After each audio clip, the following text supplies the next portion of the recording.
సింధు నదిలోయ నాగరికత. రైట్. సింధు నాగరికతల ప్రజలు అత్యధికంగా వ్యవసాయంపై ఆధారపడి జీవనం కొనసాగించారు. సింధు ప్రజల యొక్క ప్రధాన వృత్తి వ్యవసాయము. సింధు ప్రజలు వ్యాపారం కూడా వ్యవసాయాధారితం అనేది గుర్తుపెట్టుకోవాల్సి ఉంటుంది. మనకి సింధు నాగరికత ప్రధానంగా వ్యవసాయ ఆధారిత నాగరికత. ఏ నాగరికత అభివృద్ధి చెందాలన్నా ఖచ్చితంగా వ్యవసాయం ఉండాల్సిందే. వ్యవసాయం ఉంటేనే మిగులు ఏర్పడుతుంది. మిగులుంటేనే మనకు నాగరికత అభివృద్ధికి అవకాశం ఏర్పడుతుంది. రైట్. వీళ్ళు రెండు రకాల వ్యవసాయ కాలాల్లో పంటలు పండించారు. ఖరీఫ్ కాలము, రబీ కాలము. రైట్. ఖరీఫ్ కాలము, రబీ కాలము. అయితే ఈ యొక్క ఆహార పంటలు చూసినట్లయితే సింధు ప్రజలు బార్లీ మరియు గోధుమలని ఆహార పంటలుగా ఉపయోగించడం జరిగింది. మనకి రెండు ఆహార పంటలు రబీ కాలంలో పండించడం జరిగింది. బార్లీ మరియు గోధుమ పంటల్ని రబీ కాలంలో పండించారు. రైట్. మనకి ఇతర పంటలు చూసినట్లయితే మొక్కజొన్న, నువ్వులు, బఠానీలు, శనగలు, పత్తి. రైట్. మనకి ఇవి ఖరీఫ్ కాలంలో పండించడం జరిగింది. ఖరీఫ్ కాలంలో పండించారనమాట. ఓకే. సింధు ప్రజల యొక్క ప్రధాన ఆహార పంటలు బార్లీ మరియు గోధుమ. రైట్. సింధు ప్రజలు గుజరాత్ రాష్ట్రంలో దొరికిన ప్రాంతాలలో మనకి వరి పండించిన అవశేషాలు కనిపించాయండి. సో గుజరాత్ ఇండస్ వ్యాలీ ప్రజలు పండించిన ప్రధాన పంటలు అంటే వరి అని చెప్పాలి. దాని తర్వాత స్థానంలో బార్లీ, గోధుమ అని చెప్పాలి. లోతాల్లో వరి గింజలు దొరికాయి. రంగాపూర్లో వరి పొట్టు లభించింది. సింధు ప్రజల కాలంలో పండ్ల తోటలకు సంబంధించిన ఆధారాలు చాన్హుదారోలో లభ్యమయ్యాయి. రైట్. ఇక్కడ పండ్లు కూడా పండించారనమాట. సింధు ప్రజల వ్యవసాయ పనిముట్లకు సంబంధించి ఆధారాలు కాళీబంగన్లో లభించాయన్నమాట. ప్రపంచ చరిత్రలోనే తొలిసారిగా మొట్టమొదటిసారిగా పత్తి పండించింది సింధు ప్రజలే. రైట్. సింధు ప్రజల కాలంలో వ్యవసాయ భూములపైన పరిశోధన చేసిన వ్యక్తి ల్యాంబ్రిక్ అనే వ్యక్తి వ్యవసాయం పైన పరిశోధన చేశాడు. మనకి కాళీబంగన్ పరిశీలించినట్లయితే నాగలితో దున్నిన అవశేషాలు లభించాయి. అంటే వీళ్ళకు నాగలి తెలుసు అంటానికి ఎగ్జాంపుల్ అన్నమాట. కానీ సింధు నాగరికతలో ఎక్కడా కూడా నాగలి అవశేషాలు కనిపించలేదు. అయితే మనకి దీన్ని బేస్ చేసుకుని చరిత్రకారులు ఏమన్నా అంటే మేబీ సింధు ప్రజలు చెక్క నాగలి వాడుండొచ్చు. ఎందుకంటే మనకు చెక్క యొక్క లైఫ్ టైం చాలా తక్కువ. మనము ఒక చెక్కను తీసుకుపోయి నేల మీద వదిలేస్తే 2-3 రోజుల్లోనే చెదలు పట్టేస్తుంది. చిన్న చెక్క అయితే వితిన్ 10 డేస్లో చెదలు తినేస్తుంది.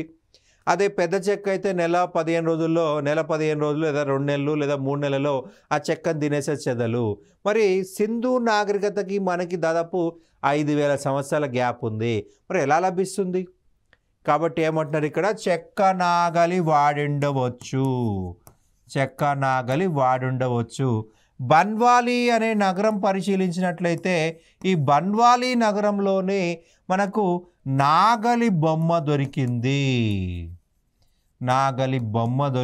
దాన్నే టెర్రాకోటా బొమ్మ అని కూడా పిలుస్తాము. కాల్చిన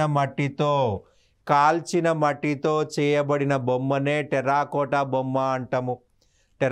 బొమ్మ అంటాము. బన్వాలి నగరంలో నాగలి యొక్క టెర్రాకోటా బొమ్మ లభించింది. రైట్. సో వీళ్ళకి వ్యవసాయం పైన పూర్తి అవగాహన ఉంది. రైట్. మనకు ప్రధానంగా చూసినట్లయితే సింధు ప్రజలు నదులకి అడ్డుకట్టలేసి నీళ్లను గబర్బండ్ అనేటువంటి దాంట్లలో నీటి రిజర్వాయర్లలో నీటిని నిల్వ చేసుకున్నారన్నమాట.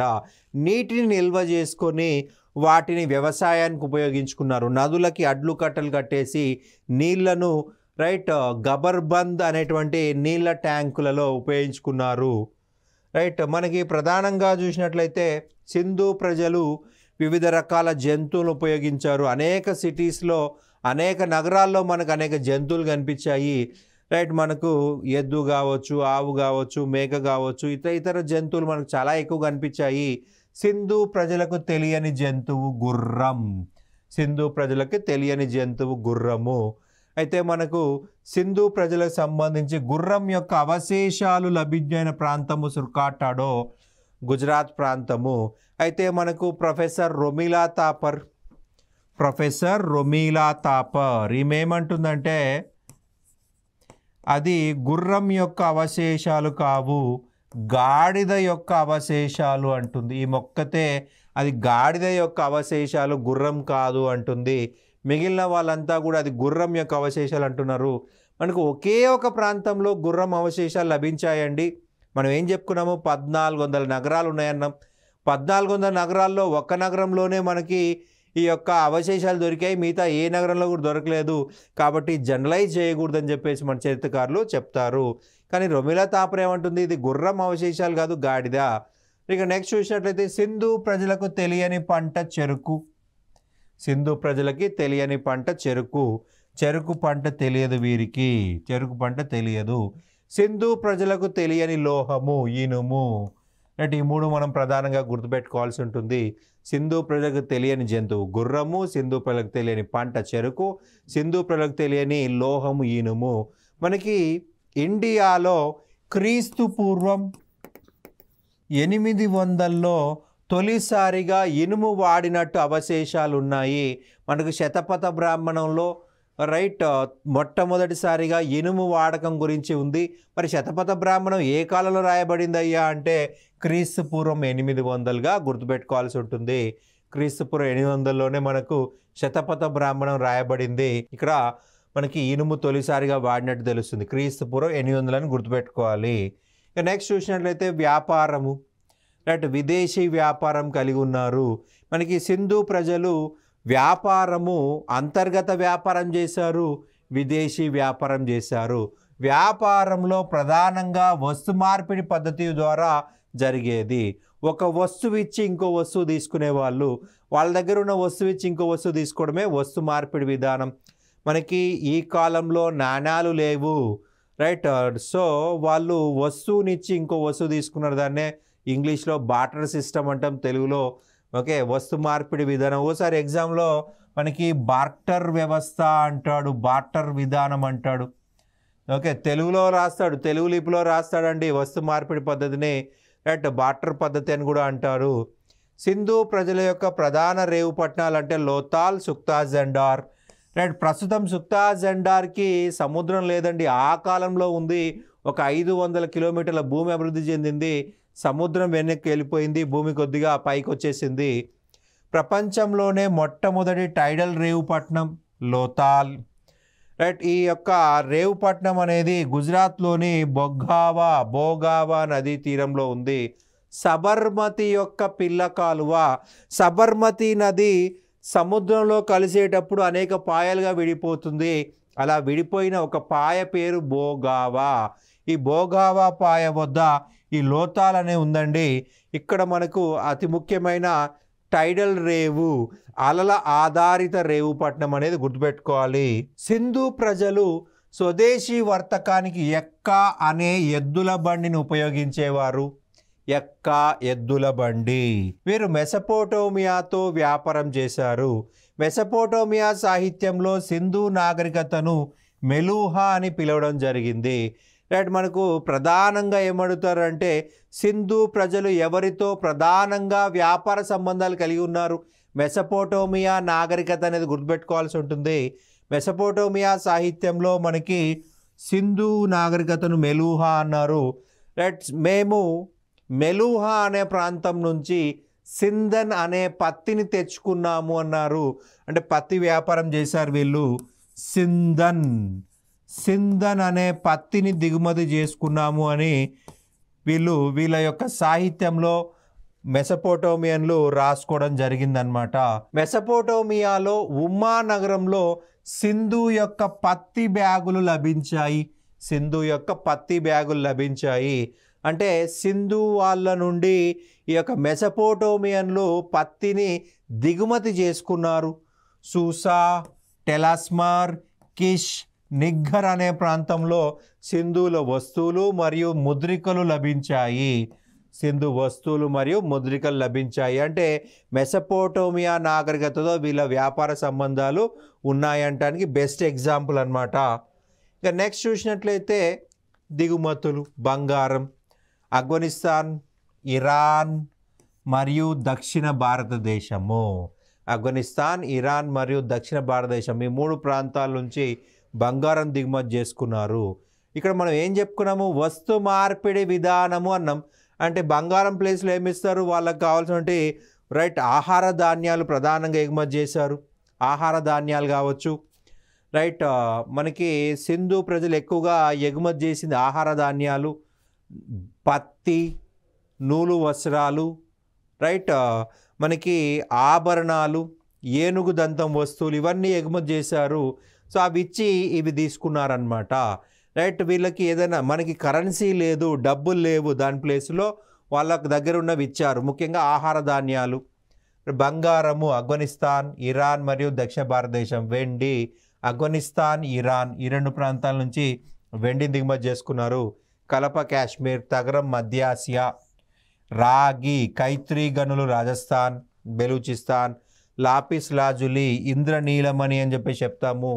ఆఫ్ఘనిస్తాన్లోని బదాఖ్షాన్ అనే ప్రాంతము ఇంద్రనీలమణి.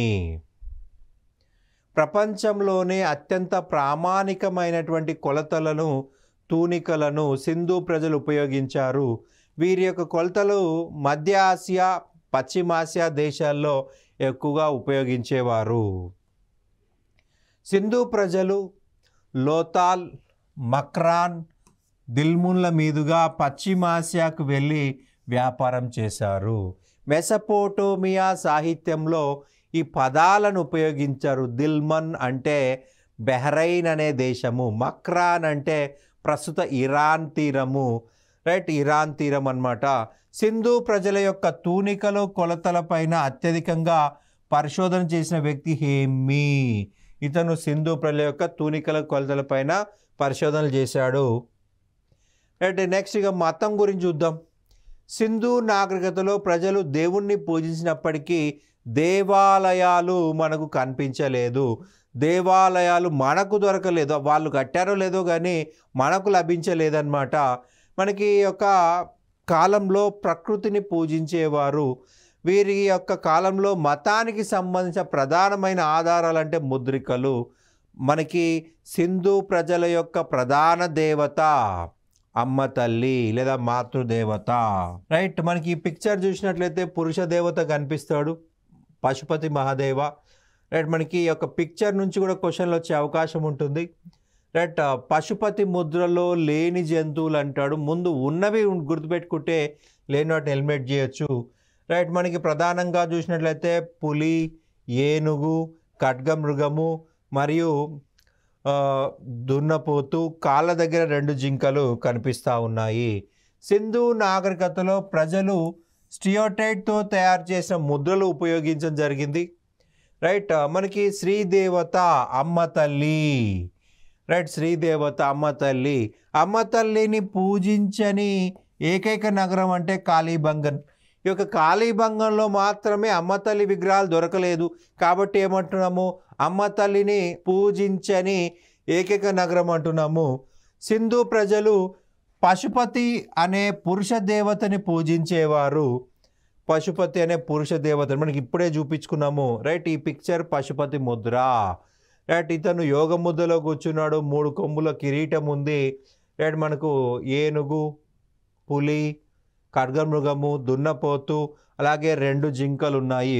సంస్కృతంలో పశువు అంటే మనకి జంతువులు, పతి యజమాని, నాయకుడు, భర్త అని అర్థం. ఇక్కడ ఇవన్నీ కూడా తన పక్కన నిలబడ్డట్టుగా ఉన్నాయి, అతనిపై దాడి చేసినట్టుగా లేవు, అతనితో ఫ్రెండ్లీగా ఉన్నాయన్నమాట. అందుకే పశుపతి అని చెప్పేసి పేరు పెట్టాడు సర్జాన్ మార్షల్. పశుపతి మహాదేవ అన్నాడు సర్జాన్ మార్షల్. మనకి మొహంజదారోలో పశుపతి విగ్రహం అనేది లభ్యమైంది. మనకి ప్రధానంగా చూసినట్లయితే పశుపతి మహాదేవా అనే పదం ఉపయోగించింది సర్జాన్ మార్షల్. మనకి ఎగ్జామ్లో ఏమడుతారంటే పశుపతి ముద్రలో లేని జంతువులు లేని జంతువులు అంటే ముందు ఉన్న జంతువులు గుర్తుపెట్టుకోవాలి. రైట్, మనకి ఏనుగు, పులి, ఖడ్గమృగము, దున్నపోతు, 2 జింకలు. ఇవి మనకు ప్రధానంగా పశుపతి ముద్దలో ఉన్నవి. సింధు ప్రజలు పూజించిన వృక్షం రావి వృక్షం. రావి ఆకులతో ఉన్న మన్మయ పాత్రలు ఉన్నటువంటి ప్రాంతము మండాగాక్. రైట్, సింధు ప్రజలు పూజించే పక్షి పావురము. సింధు ప్రజలు రావి చెట్టుని, పావురాన్ని, పాముని కూడా పూజించడం జరిగింది. 3 పూజించారు ప్రధానంగా. పవిత్రమైన జంతువులు యూనికాన్, ఒంటి కొమ్ము గుర్రము, మూపురం గల ఎద్దు. ఒంటి కొమ్ము గుర్రము, మూపురము గల ఎద్దు, ఈ 2 పవిత్రమైన జంతువులు. రైట్, కాళీబంగన్ మరియు లోతాల్లో అగ్నిగుండాలు లేదా హోమగుండాలు లభించాయి. సో దీన్ని బట్టి యజ్ఞయాగాల పైన అవగాహన సింధు ప్రజలకు ఉంది అని తెలుస్తుంది. రైట్, మనకు కాళీబంగన్లో 7 అగ్నిగుండాలు లభించాయి. రైట్, మనకి అది ముఖ్యంగా గుర్తుపెట్టుకోవాల్సి ఉంటుంది. ఇక సొసైటీ గురించి చూద్దాం, సమాజం గురించి. సింధు ప్రజల కాలంలో మాతృస్వామికి వ్యవస్థ అమల్లో ఉందండి. మాతృస్వామికి వ్యవస్థ అమల్లో ఉంది. మాతృస్వామికి వ్యవస్థ అంటే కుటుంబానికి పెద్ద తల్లి, కుటుంబానికి పెద్ద అమ్మ, కుటుంబంలో అత్యధిక వయసు గల మహిళ మనకు యజమానిగా ఉంటే దాన్ని మాతృస్వామిక వ్యవస్థ అని చెప్పేసి చెప్తాము. రైట్, ఈ యొక్క కాలంలో మాతృస్వామిక వ్యవస్థ ఉందని చెప్పిన వ్యక్తి సర్ జాన్ మార్షల్. ఆ పదం మనం కంపల్సరీగా గుర్తుపెట్టుకోవాలి. సర్ జాన్ మార్షల్ సింధు ప్రజల యొక్క కాలంలో ప్రధానంగా మాతృస్వామిక వ్యవస్థ ఉంది అని చెప్పాడు సర్ జాన్ మార్షల్. రైట్, వీరి కాలంలో పురుషులు స్త్రీలు అలంకరణ ప్రియులు. వీరి కాలంలో స్త్రీలు అలంకరణ విషయంలో తీసిపోరు అన్నది సర్ జాన్ మార్షల్, అలాగే ఆర్సి మజుందార్. వీళ్ళిద్దరూ కూడా ప్రస్తుతంలో ఉన్న మహిళలకు ఈక్వలెంట్గా ఉన్నారు ఆ టైంలో. రైట్, డెకరేషన్ చాలా ప్రాధాన్యత ఇచ్చారు. ఒక అలంకరణ పెట్టె అనేది చాన్హుదారోలో లభ్యమైంది. రైట్, వీళ్ళ కాలంలో అద్దాలని కంచుతో తయారు చేసేవారు. మనకు హరప్పాలో ఒక సమాధిలో రైట్ అద్దాలు దొరికాయి. అలాగే చానుదారలో కూడా కంచు అద్దాలు దొరికాయి. అంటే అందానికి అత్యంత ప్రాధాన్యత ఇచ్చారు సింధు నాగరికతలోని ప్రజలు. రైట్, వీరి కాలంలో ప్రముఖ సంగీత పరికరం వేలాడే డప్పు. పత్తి, ఉన్నితో చేసిన దుస్తులను ధరించేవారు. రైట్, వీరి కాలంలో పత్తి, ఉన్ని అంటే జంతువుల నుండి కూడా ఉన్ని తయారు చేయొచ్చు అనే దానిపైన అవగాహన ఉందంటానికి ఎగ్జాంపుల్ వాళ్ళు వాడిన ఉన్ని అన్నమాట. రైట్, మనకు ఏఎల్ భాష్యం అనేటువంటి చరిత్రకారుడు ఉన్నాడండి. రైట్, ఇతను ఏమంటున్నాడంటే 4 జాతుల ప్రజలు సమాజంలో ఉన్నారు. 4 జాతుల ప్రజలు సమాజంలో ఉన్నారు. మొత్తము 4 జాతులు: ప్రోటో ఆస్ట్రలాయిడ్స్, మెడిటేరియన్స్, మంగోలాయిడ్స్, ఆల్పనైట్స్. మొత్తం 4 జాతుల ప్రజలు ఉన్నట్టుగా మనకి తెలుస్తూ ఉంది. సో మనకేమడుతారంటే సింధు నాగరికత యొక్క నిర్మాతలు. మనకి నిర్మాతలు అంటే అత్యధిక జనాభా ఉన్న వాళ్ళనే సింధు నాగరికత నిర్మాతలు అని చెప్పొచ్చు. మెడిటేరియన్లు అని చెప్పాల్సి ఉంటుంది. ఈ మెడిటేరియన్లే సింధు నాగరికత యొక్క నిర్మాతలుగా చెప్పాల్సి ఉంటుంది. మనకి ప్రోటో ఆస్ట్రలాయిడ్స్, మెడిటేరియన్స్, మంగోలాయిడ్స్, ఆల్పనైట్స్. అయితే ఇందులో మనకు అత్యధిక జనాభా ఎవరిదండి? మెడిటేరియన్స్. సో వీళ్ళనే నిజమైన నిర్మాతలుగా చెప్పుకుంటామన్నమాట. మెడిటేరియన్లే నిజమైన సింధు నాగరికత నిర్మాతలు. ఇక నెక్స్ట్ పరిపాలన విషయంకి వచ్చినట్లయితే సింధు ప్రజల పరిపాలన. సింధు ప్రజలను వర్తకులు పరిపాలించుంటారని చెప్పింది ఆర్ఎస్ శర్మ. సింధు నాగరికత కాలం చూసినట్లయితే ఎక్కడ కూడా పరిపాలన విభాగాలు మనకు దొరకలేదని గుర్తుపెట్టుకోవాల్సి ఉంటుంది. మనకి లభించలేదు. రైట్, మనకి సింధు నాగరికతలో గ్రామీణ అవశేషాలు కనిపించలేదు. ఓన్లీ పట్టణాలే. హరప్ప, మొహంజదారో, చానుదారో, లోతాల్, ధోలావీరా, రోపార్, కాళీబంగన్, సుర్కాటోడ్ అన్నీ కూడా నగరాలే. ఎక్కడ కూడా గ్రామీణ వాతావరణం కనిపించలేదు. వ్యాపారము నగరాల్లో చాలా ఎక్కువగా ఉంటుంది. సో వ్యాపారస్తులే లేదా వర్తకులే ఈ యొక్క నగరాలను పరిపాలించి ఉండొచ్చు అంటున్నాడు ఆర్ఎస్ శర్మ. నెక్స్ట్ చూసినట్లయితే సింధు ప్రజలను పూజారులు పరిపాలించుంటారు అని అభిప్రాయపడింది డిడి కోశాంబి. ఏ సమాజాన్నైనా నియంత్రించాలంటే రెండు ముఖ్యమైనవి, ఒకటి ఆయుధము, రెండోది మతము. సింధు నాగరికత కాలంలో బలమైన ఆయుధాలు దొరకలేదు. సింధు నాగరికత కాలంలో అసలు ప్రజలకి ఇనుమే తెలియదు. ఇనుము లేకపోతే బలమైన ఆయుధాలు ఎలా తయారు చేస్తాం? అది ఇంపాసిబుల్. మరి కంచుదిగా సార్ అనొచ్చు, కంచులో బలమైన ఆయుధాలు తయారు చేయడం అసాధ్యము. కంచుతో మనకి బలమైన ఆయుధాలు తయారు చేయడం, షార్ప్గా చేయడం చాలా కష్టము. ఇనుము అయితేనే మనకు ఉపయోగపడుతుంది. ఎక్కడా కూడా సింధు నాగరికత పట్టణాలలో మనకి ఆయుధాలు లభించలేదు. ఆయుధాలు లభించని కారణంగా ఈ డిడి కోశాంబి ఏమంటాడు? ఆయుధాలు లేవు కాబట్టి మతం ఉండొచ్చు. మనకి మొహెంజోదారోలో ప్రధానంగా ఒక పూజారి విగ్రహం లభించింది, ఒక గడ్డం మనిషి తల విగ్రహం లభించింది. ఆ గడ్డం మనిషి తల చూసినట్లయితే పూజారి లాగా ఉన్నాడు. రైట్, పూజారి రాజుల పరిపాలనలో ఉండొచ్చు అంటున్నాడు డిడి కోశాంబి. ఈయన ప్రముఖ కమ్యూనిస్ట్. సో కమ్యూనిస్ట్ కాబట్టి ఈయన మతానికి ప్రాధాన్యత ఇచ్చినట్టుగా చెప్తా ఉన్నాడు. సింధు ప్రజలను పురపాలక సంఘ సభ్యులు పరిపాలించుండొచ్చు అంటున్నాడు గోర్డోన్ చైల్డ్. రైట్, మనకి సింధు నగరాలు చూసినట్లయితే ప్రధానంగా నీట్గా రోడ్లు ఉన్నాయి, నీట్గా అండర్గ్రౌండ్ డ్రైనేజ్ ఉంది. సో ఆ నీట్గా అండర్గ్రౌండ్ డ్రైనేజ్ ఇవి ఉండడం వల్ల రైట్ ఈయన ఏమంటాడు? పురపాలక సంఘాలు ఉంటేనే నీట్నెస్ కనిపిస్తుంది, శుభ్రత కనిపిస్తుంది. ఎప్పటికప్పుడు రోడ్లు క్లీన్ చేస్తారు వాళ్ళు, ఎప్పటికప్పుడు మురికాలు క్లీన్ చేస్తారు వాళ్ళు. అందుకే మనకి సింధు ప్రజలని ఈ యొక్క పురపాలక సంఘాల వాళ్ళు పరిపాలించి ఉండొచ్చు అంటున్నాడు గోర్డోన్ చైల్డ్. సింధు ప్రజల వినోదము చదరంగము, నృత్యము, వేట, రైట్, ఎద్దుల పోటీలు, ఇవి ముఖ్యమైనవి. రైట్, ముఖ్యమైనవి. ప్రధానమైన వినోదం వచ్చేసి ఎద్దుల పోటీలు. ఎద్దుల పోటీలు అనేది సింధు ప్రజల యొక్క ప్రధానమైనటువంటి పోటీలు అన్నమాట. చదరంగము, నృత్యము, వేట, ఎద్దుల పోటీలు అనేవి వీళ్ళ యొక్క ప్రధాన వినోదాలు.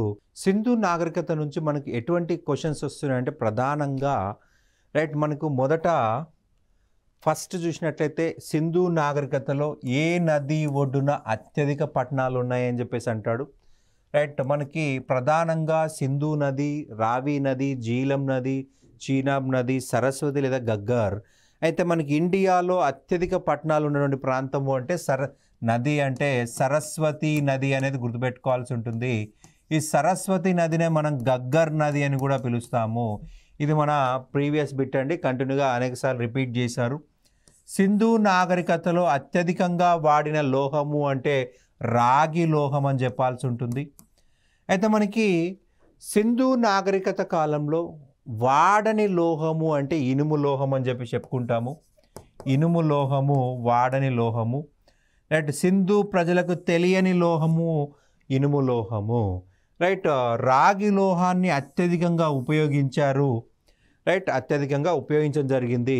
అలాగే మనకి పట్టణీకరణ విషయంకి వచ్చినట్లయితే సింధు నాగరికతలో ప్రతి పట్టణంలో కూడా కోట గోడలు ఉన్నాయి. రైట్, ఇలా మధ్యపట్నము మనకి కోట గోడలు ఉన్నాయి. కోట గోడలు లేని ప్రాంతం అంటే చానుదారు అని చెప్పి చెప్పుకున్నాము. మనకి ఈ యొక్క కోట నిర్మాణం పరిశీలించినట్లయితే ఎగువ పట్టణము, దిగువ పట్టణం అని చెప్పేసి చెప్పుకుంటున్నాము. ఇలా మనకి ఈ కోట నిర్మాణం లేని ఏకైక ప్రాంతం అని గతంలో చాలాసార్లు రిపీట్ అడిగాడు చాన్హుదారు. ఈ యొక్క నిర్మాణం బట్టి ఏం చెప్తున్నామంటే సమాజంలో ఇక్కడ కుల వ్యవస్థ లేదు, వర్గ వ్యవస్థ ఉంది. పేదవాళ్ళు కోట బయట ఉన్నారు, రాజు లేదా పరిపాలకులు అనేవాళ్ళు ఈ కోట లోపల నివసించడం జరిగింది. పేదవాళ్ళు లేదా సాధారణ ప్రజలు ఈ కోట లోపల, మనకి సాధారణ ప్రజలేమో కోట బయట, రాజులు లేదా పరిపాలకులు లేదా డబ్బున్న వాళ్ళు మనకి కోట లోపల ఉన్నారు.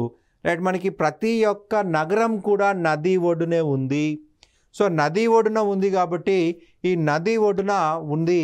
సో ఇక్కడ నది నీళ్లు లోపలికి రాకుండా కావచ్చు, లేదా జంతువులు దాడి చేయకుండా కావచ్చు, ప్రజలు కోట నిర్మాణం చేపట్టుకున్నారు. రైట్, కోట ఉంటే కోట లోపల శత్రు దాడి ఉండదు. సడన్గా వేరే ప్రాంతం వల్ల వచ్చి దాడి చేశారు, సో ఇక్కడ కోట రక్షణగా ఉంటుంది. లేదా వరదలు వచ్చాయి, వరద నీటి నుంచి కూడా కోట రక్షణగా ఉంటుంది. అలాగే నీటిలోకి నీరు లోపల రాకుండా లేదా జంతు దాడి చేయకుండా కూడా ఈ కోటలు ఉండొచ్చు. మనకి కోట గోడలేని ఏకైక ప్రాంతం అంటే చాన్హుదారో అని చెప్పాల్సి ఉంటుంది. రైట్, గ్రిడ్ విధానం అనేది ప్రతి నగరంలో కనిపిస్తుంది, ప్రతి నగరంలో కనిపిస్తుంది. గ్రిడ్ విధానము లేని ఏకైక ప్రాంతం బన్వాలి అని చెప్పుకున్నాము. మనకి పొడవు వెడల్పులు సమానంగా ఉంటే దాన్ని గ్రిడ్ అంటాము. ప్రధానంగా చూడండి ఇలా నిర్మాణం కనిపిస్తుంది. రైట్, మనకి అన్నీ కూడా స్ట్రైట్ రోడ్సే, ఎక్కడ కూడా కర్వ్ రోడ్స్ లేవు. ఈ గ్రిడ్ ఇంకో గ్రిడ్కి సమానంగా కనిపిస్తుంది. సో చూడండి ఈ గ్రిడ్ లెంత్ ఎంత ఉంటుందో ఈ లెంత్ కూడా అంతే ఉంటుంది. ఈ గ్రిడ్ ఈక్వల్గా, ఈ గ్రిడ్కి ఈక్వల్గా, అట్లా ప్రతి గ్రిడ్ ఇంకో గ్రిడ్కి సమానంగా ఉంటుంది. దీన్నే మనం ఏమంటున్నాం, గ్రిడ్ వ్యవస్థ అంటున్నాము. రైట్, రోడ్లన్నీ స్ట్రైట్ రోడ్సే, ఎక్కడ కూడా వంకర టింకర రోడ్లు నిర్మించలేదు. మన భారతదేశం పరిశీలించినట్లయితే ఇటువంటి రోడ్లు ఉన్నటువంటి ప్రస్తుత నగరము చండీగఢ్. చండీగఢ్ నగరంలో మాత్రమే ప్రస్తుతము మనకి ఇటువంటి రోడ్లు కనిపిస్తాయి. కొత్తగా మనకి ఈ మధ్యకాలంలో రియల్ ఎస్టేట్ బాగా డెవలప్ అయింది. రియల్ ఎస్టేట్ పరంగా వాళ్ళు కాలనీలు చేసి ఇలా గ్రిడ్ ప్యాటర్న్లో కడతా ఉన్నారు. పర్ఫెక్ట్ రోడ్లు అన్నీ స్ట్రైట్ రోడ్స్, రైట్, అన్నీ కూడా కడతా ఉన్నారు. మన ప్రస్తుత భారతదేశంలో ఈ గ్రిడ్ విధానంలో ఉన్న నగరము చండీగఢ్ అని గుర్తుపెట్టుకోండి. అలాగే మనకు ప్రపంచంలో న్యూయార్క్, ఈ న్యూయార్క్ నగరంలో మనకి ప్రధానంగా స్ట్రైట్ రోడ్లు కనిపిస్తున్నాయి. రైట్, చండీగఢ్, ఇండియా అయితే చండీగఢ్, ప్రపంచం అయితే న్యూయార్క్లో మనకి అన్ని స్ట్రైట్ రోడ్స్ ఉంటాయి.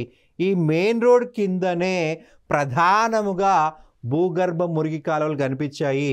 భూగర్భ మురికి కాలువలు ప్రధానంగా చూసినట్లయితే భూగర్భ మురికి కాలువలు ప్రధానంగా రోడ్డు కిందనే కట్టారు. రైట్, మనకి ప్రతి ఇంటికి మెయిన్ రోడ్ కనెక్షన్ ఉందండి, ప్రతి ఇంటికి మెయిన్ రోడ్ కనెక్షన్ ఉంది.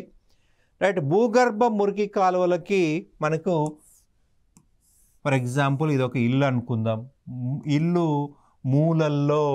ఇంటి మూలల్లో మనకు బాత్రూమ్ కట్టారు, మధ్యలో ఇల్లు కట్టుకున్నారు, ప్రతి ఇంట్లో బావి ఉంది.